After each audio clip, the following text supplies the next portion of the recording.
தமிழகத்துல ஒருவரை ஒருவர் கடுமையா விமர்சிக்கும் இரண்டு கட்சிகள் தேசிய அரசியல்ல மட்டும் ஒரே அணியில நிற்க முடியுமா? இந்த ஒரு கேள்விதான் தற்போது தமிழக அரசியல்ல புதிய விவாதத்தை உருவாக்கி இருக்கு. ஏனென்றால் விடுதலை சிறுத்தைகள் கட்சி தலைவர் திருமாவளவன் கூறிய ஒரு கருத்து, அதற்கு காங்கிரஸ் எம்பி கார்த்தி சிதம்பரம் தெரிவித்த ஆதரவு, இரண்டுமே தமிழக அரசியலை தாண்டி தேசிய அரசியல் வரை பேசப்படும் விஷயமா மாறியிருக்கு. ஆனால் இந்த விவாதம் திடீரென உருவானதா அல்லது இதற்கு பின்னால் 2029 நாடாளுமன்ற தேர்தலை நோக்கிய அரசியல் கணக்குகள் இருக்கிறதா? அதற்கு முன்பு ஒரு விஷயத்தை தெளிவாக புரிந்து கொள்ள வேண்டும். இந்த விவாதம் தமிழகத்தில் திமுகவும் தமிழக வெற்றி கழகமும் கூட்டணி அமைக்க போகிறது என்ற அறிவிப்பு அல்ல. அதேபோல் நாளை தேர்தல் வந்தால் இரண்டு கட்சிகளும் ஒன்றாக போட்டியிடப் போகின்றன என்பதற்கும் எந்த அதிகாரப்பூர்வ அறிவிப்பும் இல்லை. அப்படியானால் இப்போது ஏன் இந்த விவாதம் இவ்வளவு பெரியதாகி உள்ளது? அதற்கு காரணம் திருமாவளவன் பேசியது தேசிய அரசியலை பற்றித்தான்.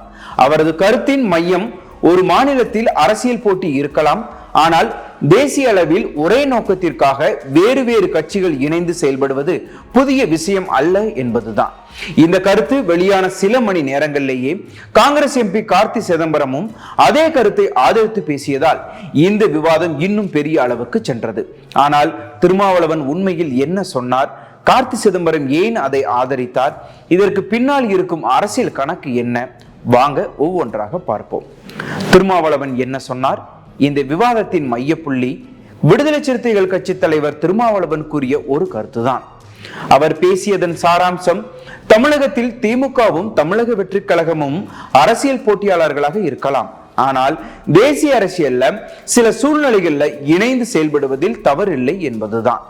அதை விளக்குவதற்காக அவர் இந்திய அரசியலில் ஏற்கனவே நடந்த சில உதாரணங்களையும் குறிப்பிட்டார்.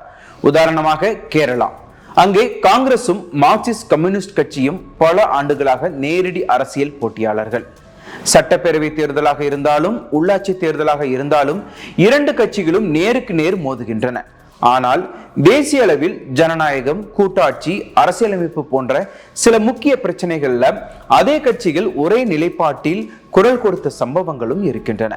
அதேபோல் மேற்கு வங்கத்திலும் மாநில அரசியலில் போட்டியிட்ட கட்சிகள் தேசிய அரசியல் சூழ்நிலைக்கு ஏற்ப சில நேரங்கள்ல ஒரே அணியில் செயல்பட்ட நிகழ்வுகளையும் அவர் சுட்டிக்காட்டினார். அதாவது திருமாவளவன் கூறிய கருத்து, மாநில அரசியலில் தேசிய அரசியலிலும் எப்போதும் ஒரே கணக்கில் இயங்காது என்பதுதான். ஆனால் அவரது இந்த கருத்து வெளியான உடனேயே அரசியல் வட்டாரத்தில் ஒரு கேள்வி எழுந்தது. இது வெறும் அரசியல் பார்வையா அல்லது எதிர்கால கூட்டணிக்கான முன்னோட்டமா? ஏனென்றால் தமிழகத்துல திமுகவும் தமிழக வெற்றி கழகமும் ஒருவரை ஒருவர் கடுமையா விமர்சித்து வரும் கட்சிகள். அப்படிப்பட்ட சூழல்ல தேசிய அளவில் இணைந்து செயல்படலாம் என்ற கருத்து இயல்பாகவே அரசியல் விவாதத்தை ஏற்படுத்தியது. இந்த நிலையில தான் திருமாவளவன் அவர்களின் கருத்துக்கு காங்கிரஸ் எம்பி கார்த்தி சிதம்பரம் வெளிப்படையாக ஆதரவு தெரிவித்தார். அவர் என்ன சொன்னார்? அந்த கருத்து ஏன் முக்கியமானதாக பார்க்கப்படுகிறது என்பதை பார்க்கலாம். கார்த்தி சிதம்பரம் ஏன் ஆதரித்தார்? இதன் அரசியல் அர்த்தம் என்ன? அதாவது திருமாவளவனின் கருத்து வெளியான சில மணி நேரங்களிலேயே காங்கிரஸ் எம்பி கார்த்தி சிதம்பரத்திடம் இது குறித்து செய்தியாளர்கள் கேள்வி எழுப்பினர். அதற்கு அவர் அளித்த பதில் இந்த விவாதத்தை இன்னும் பெரிய அளவுக்கு கொண்டு சென்றது. கார்த்தி சிதம்பரம் கூறியது, ஒரு மாநிலத்தில் அரசியல் போட்டியாளர்களாக இருக்கும் கட்சிகள் தேசிய அளவுல ஒரு குறிப்பிட்ட நோக்கத்திற்காக இணைந்து செயல்படலாம், இதில் புதிதாக எதுவும் இல்லை என்பதுதான். அதோடு இந்திய அரசியல்ல இப்படிப்பட்ட அரசியல் அணுகுமுறைகள் ஏற்கனவே நடந்திருக்கின்றன என்றும் அவர் குறிப்பிட்டார். அவரது கருத்தின் மையம் மாநில அரசியல் வேறு, தேசிய அரசியல் வேறு, இரண்டிற்கும் ஒரே அரசியல் கணக்கு இருக்க வேண்டும் என்று அவசியமில்லை என்பதுதான். அதனால்தான் திருமாவளவனின் கருத்தில் தவறு எதுவும் இல்லை என்று அவர் வெளிப்படையாக ஆதரவு தெரிவித்தார். ஆனால் இந்த இரண்டு கருத்துக்களும் வெளியான பிறகு மற்றொரு முக்கியமான கேள்வி எழ ஆரம்பிச்சது. ஏன் இந்த விவாதம் இப்போது? ஏனென்றால் 2026 தமிழக சட்டப்பேரவை தேர்தல் முடிந்துவிட்டது. அடுத்த பெரிய அரசியல் இலக்கு 2029 நாடாளுமன்ற தேர்தல். அந்த தேர்தல்ல ஒவ்வொரு அரசியல் கட்சியும் தமிழகத்துல அதிகபட்ச நாடாளுமன்ற தொகுதிகளை வெல்ல வேண்டும் என்ற இலக்குடன் செயல்பட தொடங்கும். அதனால் தேசிய அரசியலில் யார் யாருடன் இணைவார்கள், எந்த கூட்டணிகள் உருவாகும் என்பது பற்றிய விவாதங்கள் இப்போதே தொடங்குவது அரசியலில் சாதாரணமான விஷயமாகவே பார்க்கப்படுகிறது. ஆனால் இதையெல்லாம் வைத்து டிஎம்கே மற்றும் டிவிகே கூட்டணி முடிவாகிவிட்டது என்று கூற முடியுமா?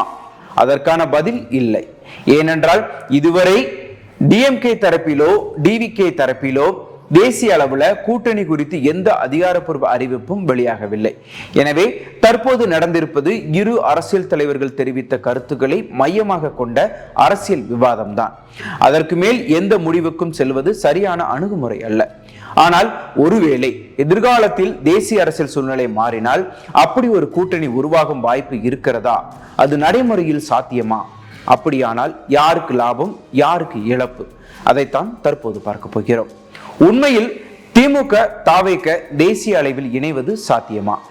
இப்போது மிக முக்கியமான கேள்விக்கு வருவோம். ஒருவேளை தேசிய அரசியல்ல திமுக மற்றும் தாவேக இணைந்து செயல்பட வேண்டிய சூழல் உருவானால் அது உண்மையில் சாத்தியமா? இதற்கு ஒரே வார்த்தையில் பதில் சொல்ல முடியாது.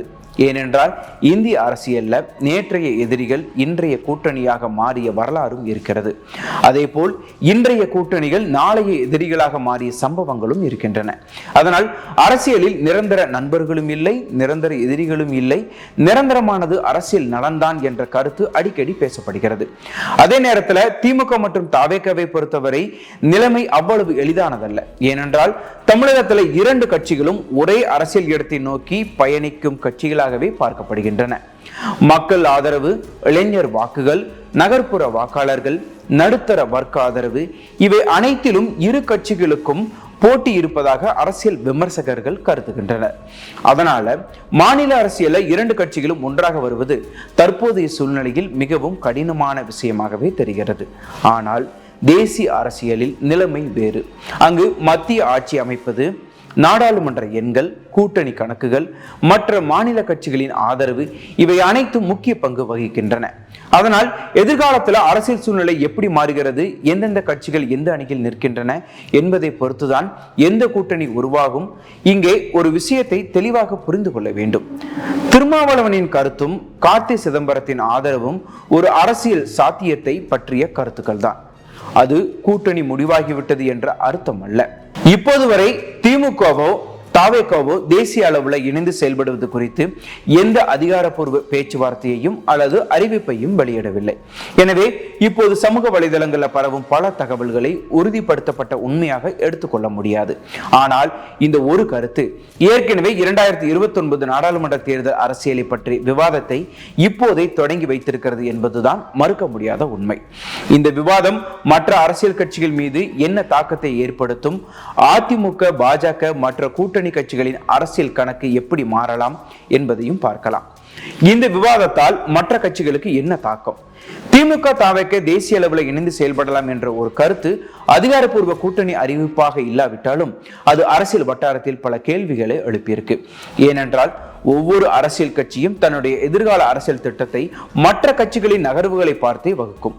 இந்த நிலையில தான் திமுக மற்றும் தாவேக குறித்து எழுந்துள்ள இந்த விவாதம் அதிமுக, பாஜக, காங்கிரஸ், விசிக, இடதுசாரி கட்சிகள் உள்ளிட்ட பலரின் அரசியல் கணக்குகளிலும் பேசப்படும் விஷயமாக மாறியிருக்கு. ஆனால் இதுவரை திமுக அல்லது தாவேக எந்த கட்சியும் புதிய கூட்டணி குறித்து அதிகாரப்பூர்வமாக எதையும் அறிவிக்கவில்லை. எனவே தற்போது நடைபெறுவது அரசியல் விவாதம் தான். அதை முடிவாக எடுத்துக்கொள்வது சரியான அணுகுமுறை அல்ல. இங்கே மற்றொரு விஷயத்தையும் கவனிக்க வேண்டும். 2029 நாடாளுமன்ற தேர்தலுக்கு இன்னும் காலம் இருக்கிறது. அதற்குள் அரசியல் சூழ்நிலைகள் மாறலாம், புதிய கூட்டணிகள் உருவாகலாம், இருக்கும் கூட்டணிகள் உடையவும் வாய்ப்பு இருக்கிறது. இந்திய அரசியல்ல இப்படிப்பட்ட மாற்றங்கள் புதியதல்ல. அதனால்தான் இப்போது வெளியான ஒரு கருத்தை மட்டும் வைத்து எதிர்கால அரசியலை முழுமையாக கணிக்க முடியாது. ஆனால் இந்த விவாதம் ஒரு முக்கியமான உண்மையை வெளிப்படுத்தியுள்ளது. அது 2029 நாடாளுமன்ற தேர்தலுக்கான அரசியல் கணக்குகள் இப்போதே தொடங்கிவிட்டன என்பதுதான். ஒவ்வொரு அரசியல் தலைவரின் பேச்சும், ஒவ்வொரு கருத்தும், ஒவ்வொரு சந்திப்பும் இனி அதிக கவனத்துடன் பார்க்கப்படும். ஏனென்றால் அவை அனைத்தும் எதிர்கால கூட்டணி அரசியலுக்கான சிக்னல்களாக பார்க்கப்படலாம். ஆனால் இந்த விவாதத்தின் இறுதியில் ஒரு சாதாரண வாக்காளருக்கு எழும் மிகப்பெரிய கேள்வி, இது வெறும் அரசியல் கருத்தா அல்லது எதிர்காலத்தில் உண்மையிலேயே ஒரு புதிய அரசியல் அத்தியாயம் தொடங்க போகிறதா? அந்த கேள்விக்கான பதிலை தற்போதைய அரசியல் சூழ்நிலையும் இதுவரை நடந்த நிகழ்வுகளையும் வைத்து பார்க்கலாம். இப்போது வரை நாம் பார்த்தது ஒரு கூட்டணி அறிவிப்பை அல்ல, ஒரு அரசியல் விவாதத்தை. இதுவரை கிடைத்துள்ள தகவல்களின் அடிப்படையில் திமுக மற்றும் தாவேக தேசிய அளவுல கூட்டணி அமைக்கப் போகின்றன என்று உறுதியாக கூறுவதற்கு எந்த அதிகாரப்பூர்வ அறிவிப்பும் இல்லை. அதே நேரத்தில் அப்படி ஒரு வாய்ப்பே இல்லை என்றும் உறுதியாக சொல்ல முடியாது. ஏனென்றால் அரசியல்ல இறுதி முடிவுகளை சூழ்நிலைகள் தான் தீர்மானிக்கின்றன. அதனால் இனி வரும் நாட்களில் திமுக, தாவேக, காங்கிரஸ், விசிக மற்றும் தேசிய மற்றும் மாநில கட்சிகள் என்ன நிலைப்பாடு எடுக்கின்றன என்பதை பொறுத்துதான் இந்த விவாதத்துக்கு தெளிவான பதில் கிடைக்கும். அதுவரை இது ஒரு அரசியல் கருத்தை மையமாக கொண்டு உருவான விவாதமாகவே பார்க்கப்படுகிறது. இந்த விவகாரம் குறித்து உங்களுடைய கருத்து என்ன என்பதை கமெண்ட்ல பதிவு செய்யுங்க. இது போன்ற அரசியல் விளக்க காணொளிகளை பார்க்க தொடர்ந்து இணைந்திருங்கள். நான் உங்கள் வினோத். இது ஃபயர்லைன் தமிழ். மீண்டும் மற்றொரு முக்கியமான விளக்கத்துடன் உங்களை சந்திக்கிறேன். நன்றி, வணக்கம்.